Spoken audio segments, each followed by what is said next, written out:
बिस्मिल्लाहिर्रहमानिर्रहीम। अस्सलाम वालेकुम माय डियर स्टूडेंट्स। सबसे पहले आप लोगों को वेलकम है द एक्सीलेंस एकेडमी प्लेटफॉर्म पर।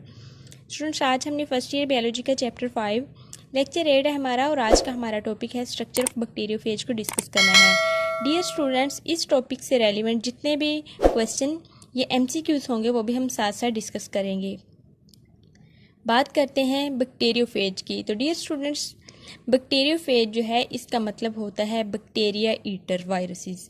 ऐसे वायरसेस जो कि बैक्टीरिया को खाते हैं, बैक्टीरिया को ईट करते हैं या बैक्टीरिया को इन्फेक्ट करते हैं। बैक्टीरियोफेजेस जो होते हैं ये कम्प्लेक्स वायरसेस भी इन्हें कहते हैं, और फेज का मीन होता है ईटर, यानी कि खाने वाले। किसको खाते हैं? ये बैक्टीरिया को खाते हैं। ये जो वायरसेस हैं ये बैक्टीरिया को खाते हैं। बेस्ट नाउन फेजेस की अगर बात करें तो ये हमारे पास बेस्ट नाउन फेजेस जो हैं ये टी फेजेस हैं। टी फॉर टाइप होता है, और ये जो फेजेस हैं ये इन्फेक्ट करती हैं इकोलाई बैक्टीरिया जो कि ह्यूमन गट के अंदर प्रेजेंट है। T2 एंड T4 जो है ये कॉमनली यूज होती हैं फेजेस। ये T2 और T4 जो है ये इनका टाइप के लिहाज से नाम है कि किस तरह से पहले T2 आया, T4 आया, T6, इस तरह से इसका नाम, इस वजह से इसे T2 और T4 कहा गया है।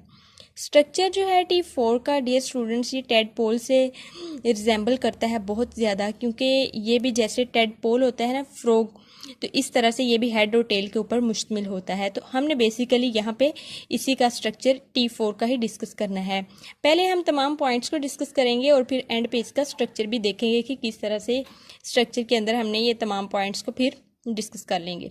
हेड ऑफ बैक्टीरियोफेज की बात करें तो जो हेड होता है बैक्टीरियोफेज का डियर स्टूडेंट्स ये इलोंगेटेड होता है और पिरामिडल होता है।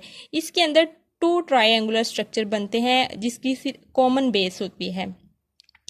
और जो बैक्टीरियोफेज का हेड होता है ये डबल स्टैंडर्ड, इसके अंदर DNA मॉलिक्यूल प्रेजेंट होता है। आपने याद रखना है बैक्टीरियोफेज के अंदर जो कोर होता है, जेनेटिक मटेरियल होता है, ये DNA होता है, कभी भी RNA नहीं होता।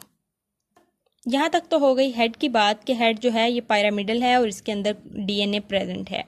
टेल की बात करें तो डियर स्टूडेंट्स बैक्टीरियोफेज की जो टेल है ये कम्प्लेक्स होती है हेड से, और ये रोड शेप होती है। इनर ट्यूब या कोर जो होती है टेल की वो डिस्टिंक्ट प्रोटीन से बनी होती है। अभी हम देखते हैं कि किस तरह से ये इनर ट्यूब इसके अंदर एक प्रेजेंट होती है। टेल के पास एक इनर ट्यूब होती है और ये प्रोटीन की बनी होती है।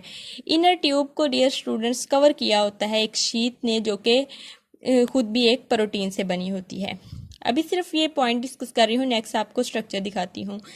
वन साइड जो है शीट के वन साइड के कॉलर मौजूद होता है और शीट के दूसरी साइड पे एंड प्लेट मौजूद होती है टेल में।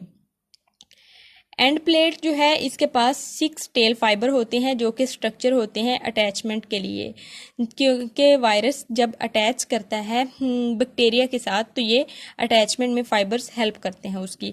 बैक्टीरियोफेज के डियर स्टूडेंट्स डायमीटर की बात करें तो ये 24 से लेकर 200 नैनोमीटर तक होता है। बेस प्लेट जो होती है बैक्टीरियोफेज की, इसके पास एक लाइसोजाइम एंजाइम होता है जो कि इसे हेल्प करता है इन्फेक्शन में। तो यहाँ तक हमने बात कर ली पॉइंट्स की।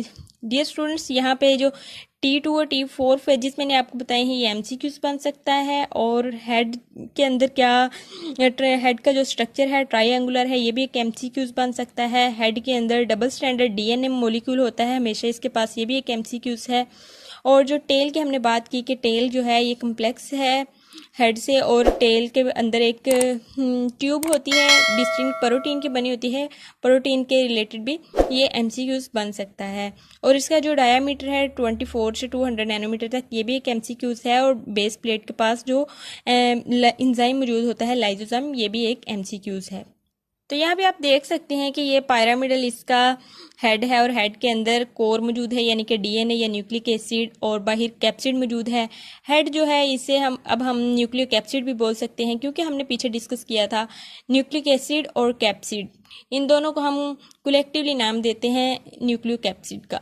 तो डियर स्टूडेंट्स, हमने बात की थी कि एक इसके पास ट्यूब भी होती है, तो यहाँ पे आपको दिखाई भी गई है ये जिसके अराउंड शीट है, ये दरमियान में एक ट्यूब मौजूद है जिससे जो है ये अपना डीएनए ये वायरस अपना डीएनए बैक्टीरिया या होस्ट के अंदर इंजेक्ट कर सकता है। तो बेस प्लेट है ये हेक्सागोनल है, यानी कि 6 साइड्स हैं इसके और इसके पास टेल फाइबर्स भी हैं। तो ये कॉलर भी एक मौजूद है और एक साइड पे बेस प्लेट मौजूद है इनर ट्यूब के। तो ये है इसका स्ट्रक्चर। डियर स्टूडेंट्स, ये पूरा एक आपको 5 मार्क्स का 8 मार्क्स का क्वेश्चन भी आ सकता है, structure of bacteriophage. Hope so students आपको लेक्चर समझ आया होगा। काइंडली आप चैनल को लाइक शेयर एंड सब्सक्राइब करें। Stay connected for more videos. Thank you so much. अल्लाह हाफिज़।